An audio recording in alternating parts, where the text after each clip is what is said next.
Hi friends, welcome to Shami's kitchen. എല്ലാവർക്കും സുഖമാണല്ലോ. ഇന്ന് നമ്മൾ തയ്യാറാക്കുന്നത് വളരെ ടേസ്റ്റി ആയിട്ടുള്ള നല്ലൊരു സ്നാക്സ് ആണ്. അപ്പോൾ വീഡിയോയിലേക്ക് പോകുന്നതിന് മുന്നേ നമ്മുടെ ഷമീസ് കിച്ചൻ ചാനൽ ഇതുവരെ സബ്സ്ക്രൈബ് ചെയ്യാത്തവരുണ്ടെങ്കിൽ, അല്ലെങ്കിൽ ഇത് ആദ്യമായിട്ടാണ് കാണുന്നതെങ്കിൽ പ്ലീസ് ഒന്ന് സബ്സ്ക്രൈബ് ചെയ്തേക്കണേ. ആ ഷമീസ് കിച്ചൻ്റെ തൊട്ടടുത്തുള്ള ചുമന്ന ബട്ടൺ ഒന്ന് ക്ലിക്ക് ചെയ്യുക. കൂടെ തന്നെ തൊട്ടടുത്തുള്ള ബെല്ലേക്കും ക്ലിക്ക് ചെയ്യുമ്പം ഓൾ തന്നെ പ്രസ് ചെയ്യണം. എങ്കിൽ മാത്രമേ ഞാൻ അപ്ലോഡ് ചെയ്യുന്ന വീഡിയോസ് എല്ലാം നിങ്ങൾക്ക് കറക്റ്റായിട്ട് നോട്ടിഫിക്കേഷൻ ലഭിക്കത്തുള്ളൂ. എന്നാൽ ശരി, നമുക്കിനി വീഡിയോയിലേക്ക് പോകാം. അപ്പോൾ നമ്മുടെ ഈ സ്നാക്സ് തയ്യാറാക്കി എടുക്കുന്നത് നമ്മൾ റവ വെച്ചിട്ടാണ്. ഫസ്റ്റ് നമുക്ക് റവ ഒന്ന് നല്ലതുപോലെ ഒന്ന് വേവിച്ചെടുക്കണം. അതിന് വേണ്ടിയിട്ട് നമുക്കൊരു കടായിലേക്ക് ഒരു 1/4 കപ്പ് അളവിൽ വെള്ളം ചേർത്ത് കൊടുക്കാം. ആ വെള്ളത്തിൻ്റെ കൂടെ തന്നെ ഇതിന് ഇത്രയും ആവശ്യമായിട്ടുള്ള ഒരല്പം ഉപ്പും കൂടി ചേർക്കുകയാണ്. വെള്ളം നല്ലതുപോലെ ഒന്ന് തിളച്ച് വന്നു കഴിഞ്ഞാൽ പിന്നെ നമുക്കിതിലേക്ക് ചേർക്കേണ്ടത് റവയാണ്. 1/4 കപ്പ് വെള്ളത്തിന് 1/2 കപ്പ് അളവിൽ റവയാണ് ഞാനിപ്പോൾ എടുത്തിട്ടുള്ളത്. വറുത്തതാണെന്നുണ്ടെങ്കിൽ വറുക്കാത്തതാണെന്നുണ്ടെങ്കിൽ ഒരു പ്രശ്നമില്ല, ഏതായാലും മതിയാവും. റവ ചേർത്ത് കൊടുത്ത ഉടനെ തന്നെ നമ്മളിത് നല്ലതുപോലെ ഒന്ന് മിക്സ് ചെയ്ത് കൊടുക്കണം. പെട്ടെന്ന് തന്നെ 1 മിനിറ്റ് പോലും വേണ്ട, ഒരു 30 സെക്കൻഡിനുള്ളിൽ തന്നെ നല്ല കറക്റ്റായിട്ട് നമ്മുടെ റവ നല്ലതുപോലെ സെറ്റായിട്ട് വരും. ഇപ്പോൾ തന്നെ ഇത് നല്ലതുപോലെ വെന്തിട്ട് വന്നിട്ടുണ്ട്. ഒരു 30 സെക്കൻഡ് മാത്രമേ ആയിട്ടുള്ളൂ. ഇത് ഇത്രയും തന്നെ മതിയാവും. ഇനി നമുക്കിതിങ്ങനെ കുറച്ച് തണുക്കാൻ വേണ്ടിയിട്ട് വെക്കാം.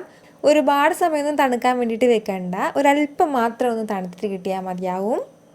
നമ്മുടെ റവ എല്ലാം ഞാനിപ്പോൾ ഒരു ബൗളിലേക്ക് മാറ്റിയിട്ടുണ്ട്. ഇപ്പോഴും ഏകദേശം നല്ലതുപോലെ ചൂടുണ്ട്. ഇനി ഇതിലേക്ക് നമുക്ക് ചേർത്ത് കൊടുക്കേണ്ടത് വേവിച്ചെടുത്ത ഉരുളക്കിഴങ്ങാണ്. ഒരു വലിയ ഉരുളക്കിഴങ്ങാണ് ഞാനിപ്പോൾ ഇതിലേക്ക് എടുത്തിരിക്കുന്നത്. ചെറിയ ഉരുളക്കിഴങ്ങാണെന്നുണ്ടെങ്കിൽ 2 ഉരുളക്കിഴങ്ങ് വേണ്ടി വരും. അപ്പോൾ അത് നല്ലതുപോലെ കുക്കറിലിട്ട് നന്നായിട്ട് വേവിച്ചെടുത്തിട്ട് അത് കൈവച്ചിട്ട് ഉടച്ചിട്ട് ചേർക്കുകയാണ്. ഉരുളക്കിഴങ്ങും ചേർത്ത് കൊടുത്തു കഴിഞ്ഞാൽ പിന്നെ നമുക്കിതിലേക്ക് വേണ്ടത് ഒരു പകുതി സവാളയാണ്. അതും ചെറുതായിട്ട് അരിഞ്ഞിട്ട് ഇതിൻ്റെ കൂടെ ചേർക്കുകയാണ്. കൂടെ തന്നെ കുറച്ച് കറിവേപ്പില ചെറുതായിട്ട് അരിഞ്ഞിട്ട് കൂടെ ചേർക്കുകയാണ്. ഇനി വേണ്ടത് ഒരു 1/2 ടീസ്പൂൺ അളവിൽ ഇഞ്ചി വെളുത്തുള്ളി പേസ്റ്റാണ്. അപ്പോൾ അതും ചേർക്കാം. പിന്നെ വേണ്ടത് എരിവിനനുസരിച്ചിട്ടുള്ള കുറച്ച് വറ്റൽ മുളക് പൊടിച്ചതാണ്. ഞാനിപ്പോൾ 1 ടീസ്പൂൺ അളവിൽ എടുത്തിട്ടുണ്ട്. അപ്പോൾ അതും ചേർക്കാം. ഒരു 1/4 ടീസ്പൂൺ അളവിൽ മഞ്ഞൾപ്പൊടി കൂടി. കൂടെ തന്നെ ഒരു 4 ടേബിൾ സ്പൂൺ അളവിൽ അവൽ കൂടി ചേർക്കുകയാണ്. അപ്പോൾ അവൽ നമുക്ക് ഏത് കളറായാലും കുഴപ്പമില്ല, വെള്ളയാണെന്നുണ്ടെങ്കിലും റോസ് ആണെന്നുണ്ടെങ്കിലും ഏത് അവൽ ചേർത്താലും മതിയാവും. ഞാനിപ്പോൾ വെള്ള കളർ അവൽ ചേർത്തുന്നേ ഉള്ളൂ. പിന്നെ നമുക്കിതിൻ്റെ കൂടെ വേണ്ടത് 1 ടേബിൾ സ്പൂൺ അളവിൽ വെളിച്ചെണ്ണ കൂടിയാണ്. വെളിച്ചെണ്ണ ഉണ്ടെങ്കിൽ വെളിച്ചെണ്ണ തന്നെ നമ്മൾ മസ്റ്റായിട്ട് ചേർക്കണം. എങ്കിൽ മാത്രമേ ഒരു പ്രത്യേക ടേസ്റ്റ് നമുക്കിതിന് കിട്ടത്തുള്ളൂ. നമ്മൾ നേരത്തെ റവയ്ക്ക് മാത്രമേ ഉപ്പ് ചേർത്ത് കൊടുത്തിട്ടുണ്ടായിരുന്നുള്ളൂ. അപ്പം നമ്മുടെ ഉരുളക്കിഴങ്ങിന് മസാലയ്ക്കൊന്നും ഉപ്പ് ഇതുവരെയും ചേർത്തിട്ടില്ലായിരുന്നു. അപ്പോൾ അതിന് മാത്രം ആവശ്യമായിട്ടുള്ള ഉപ്പും കൂടി ചേർത്ത് കൊടുത്തിട്ട് നല്ലതുപോലെ നമുക്കൊന്ന് കുഴച്ചെടുക്കാം. വെള്ളം ഒന്നും ചേർക്കരുത്, നന്നായിട്ടൊന്ന് കുഴച്ചെടുത്താൽ മാത്രം മതിയാവും. നല്ലതുപോലെ കൈ വെച്ചിട്ട് കുഴച്ചെടുക്കണം. ഞാനിപ്പോൾ ഇതുപോലെ നന്നായിട്ട് കുഴച്ചെടുത്തിട്ടുണ്ട്.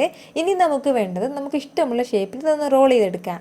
ഞാനിപ്പോൾ ഒരല്പം അതിൽ നിന്ന് എടുത്തതിന് ശേഷം കയ്യിൽ വെച്ചിട്ട് ചെറുതായിട്ട് ഇതുപോലെ നീളത്തിനൊന്ന് റോൾ ചെയ്തെടുക്കുകയാണ്. നമുക്ക് വേണമെന്നുണ്ടെങ്കിൽ ഇത് ബോൾസായിട്ട് തയ്യാറാക്കിയെടുക്കാം, അല്ലാന്നുണ്ടെങ്കിൽ ഇതുപോലെ നീളത്തിലിടാം. ഇതാകുമ്പോഴത്തേക്ക് കുറച്ച് കാണാൻ ഒരു ഭംഗിയുണ്ടാകും. അതിൻ്റെ പേരിലാണ് ഈ ഒരു രീതിയിൽ നമ്മൾ ഇടുന്നത്. അപ്പോൾ ഞാനിപ്പോൾ ഇതുപോലെ എല്ലാം തയ്യാറാക്കി എടുത്തിട്ടുണ്ട്. ഇനി നമുക്കിത് ഫ്രൈ ചെയ്തെടുക്കണം. അപ്പോൾ ഫ്രൈ ചെയ്തെടുക്കുന്നതിന് മുന്നേ തൊട്ട് മുമ്പേ നമ്മൾ ചെയ്യേണ്ട ഒരു കാര്യമാണ്, ഇതൊന്ന് അരിപ്പൊടിയിലൊന്ന് റോൾ ചെയ്തിട്ട് വേണം ഫ്രൈ ചെയ്തെടുക്കാനായിട്ട്.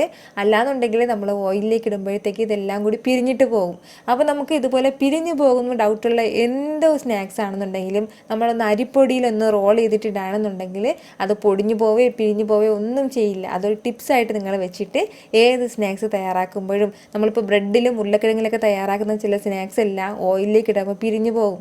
അങ്ങനെയൊക്കെ ഒരുപാട് കമൻസ് എനിക്ക് വന്നിട്ടുണ്ട്. അപ്പോൾ അങ്ങനെ വരുന്നവർക്ക് ഞാൻ പ്രത്യേകം എടുത്ത് പറയുകയാണ്, ഇതുപോലെ അരിപ്പൊടിയിൽ റോൾ ചെയ്തിടുമ്പോഴത്തേക്കും ഒരു കാരണവശാൽ അത് പിരിഞ്ഞു പോവില്ല. ഓരോന്നും എണ്ണയിലേക്ക് ഇട്ട് കൊടുത്തതിന് ശേഷം പിന്നെ നമ്മൾ ഫ്ലെയിം നല്ലതുപോലെ കുറച്ച് വെക്കണം. കുറച്ച് വെച്ചിട്ട് വേണം നമ്മളത് ഫ്രൈ ചെയ്തെടുക്കാനായിട്ട്. അല്ലാതെ നമ്മൾ ഹൈ ഫ്ലെയിമിൽ വെക്കുകയാണെന്നുണ്ടെങ്കിൽ ഇതിൻ്റെ പുറം ഭാഗം മാത്രം കളർ മാറിയിട്ട് അകം ഇച്ചിരി സോഫ്റ്റ് ആയിട്ട് തന്നെ ഉണ്ടാകും. നമുക്ക് കുറച്ചധികം ക്രിസ്പി ആയിട്ട് വേണമെന്നുണ്ടെങ്കിൽ ലോ ഫ്ലെയിമിൽ വെച്ചിട്ട് തന്നെ നമ്മളിത് ഫ്രൈ ചെയ്തെടുക്കണം. നല്ലൊരു ലൈറ്റ് ഗോൾഡൻ ബ്രൗൺ കളർ ആകുമ്പോഴത്തേക്ക് നമുക്കിത് എടുക്കാവുന്നതേ ഉള്ളൂ. പിന്നെ ഒരു കാര്യം കൂടി, നമ്മുടെ ഫേസ്ബുക്ക് പേജും ഇൻസ്റ്റാഗ്രാമും ഇതുവരെയും ഫോളോ ചെയ്യാത്തവരുണ്ടെങ്കിൽ ഒന്ന് ഫോളോ ചെയ്തേക്കണേ. അപ്പോൾ ഇതിൻ്റെ ലിങ്ക്, രണ്ടിൻ്റെയും ലിങ്ക് ഞാൻ ഡിസ്ക്രിപ്ഷൻ ബോക്സിൽ കൊടുത്തിട്ടുണ്ട്. അപ്പോൾ ഇതുവരെ ഫോളോ ചെയ്യാത്തവരുണ്ടെങ്കിൽ ആ ലിങ്കിൽ ഒന്ന് ക്ലിക്ക് ചെയ്താൽ മാത്രം മതിയാവും.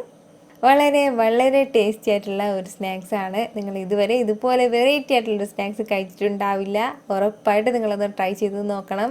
എല്ലാ ഇൻഗ്രീഡിയൻസും നമ്മുടെ വീട്ടിൽ തന്നെ ഉള്ളതാണ്. നിങ്ങൾക്കിത് നന്നായിട്ട് ഇഷ്ടമാവും.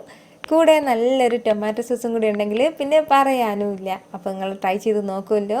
ഈ വീഡിയോ നിങ്ങൾക്ക് ഇഷ്ടമായിട്ടുണ്ടെന്നാണ് എൻ്റെ വിശ്വാസം. ഇഷ്ടമായാൽ ഇതൊന്ന് ലൈക്ക് ചെയ്തേക്കണം. ഇത് മറ്റുള്ളവരും കാണണമെന്ന് ആഗ്രഹിക്കുന്നുണ്ടെങ്കിൽ നിങ്ങളുടെ ഫ്രണ്ട്സിനും ഫാമിലിക്കും എല്ലാവർക്കും ഒന്ന് ഷെയർ ചെയ്ത് കൊടുക്കാനും മറക്കരുത്. വീണ്ടും നല്ലൊരു ഉഷാറ് വീഡിയോ ആയിട്ട് ഞാൻ വരുന്നതായിരിക്കും. അതുവരേക്കും എല്ലാവരും ഹാപ്പി ആയിട്ടിരിക്കുക, സന്തോഷമായിട്ടിരിക്കുക, ചിരിച്ചുകൊണ്ടിരിക്കുക. Take care friends.